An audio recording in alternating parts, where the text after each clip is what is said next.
Di ay sakop sa Coast Guard na dakpan sa buy-bust operation like upat usab magigalan na pusasan. Di reports Benji Talisik. XFM Police Report. Police Report.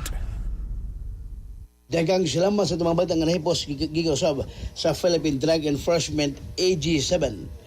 Di ay sakop sa Philippine Coast Guard na pusasan laing upat pa ang nilagpanagip na kinig usa ka BPO Assistant Manager ato sa gihimong drug bust sa usa ka drug den sa mga ahente sa Philippine Drug Enforcement AG7 kon PD7 pasado alas 2 tagna sa kautuhod kagahapon adlaw Abril 22, 2026. Ang pagpangronda dito nahitabo sa sitio Puntod, Barangay Mambaling ni atong Dagben Sugbo.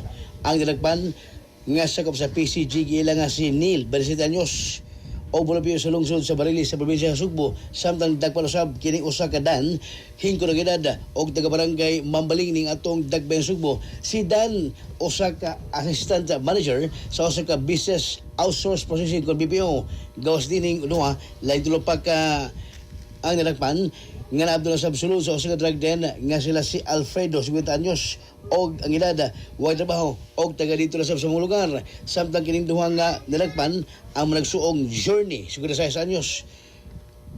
Kinsa mao'y nagpadagan sa drug den og igsuon ning si Erwin, 50 anyos nga may kaabag ni Journey. Ang mga ahente sa Philippine Drug Enforcement AG7 nilusot og drug bust kuyog ang Mambaling Police Station 11 personnel o Coast Guard Intelligence Group sa Central Visayas nga resulta sa pagkaposas dining 5 ka mga nalagpan sa gihimong pagpangronda na segment dining target sa drug bust. Ang Cebu nga motimbang nga tulasab sa 15 gramos nga mga tirada nga tulasab sa 102,000 pesos kini sumay sa standard drug price.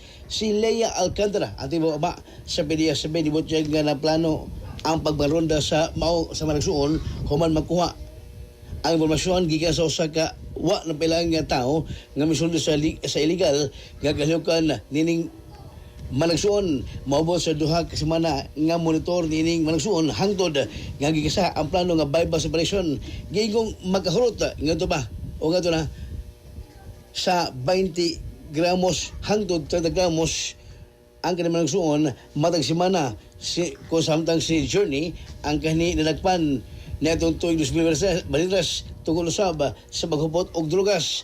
Ang 5 balog na karon dinha sa selda sa PDS7 Regional Office, samtang pasakag kini og kaso nga kalabasan sa RA 9165 o kalabasan sa Dangerous Drug Act of 2002. Balita nga nahipo sa PDS7 karon pa ay magkalimot gihapon sa pagkaplas ganunay sa Santone Herbal Oil magatabang kini labi na katutulo mga paligid sa kalawasan o pamaos kalawasan iyawag lang magkaplas ang Santone Herbal Oil. Hinimo sa Yastuhal Incorporated, mabalin sa parmasag butika sa iyong lugar.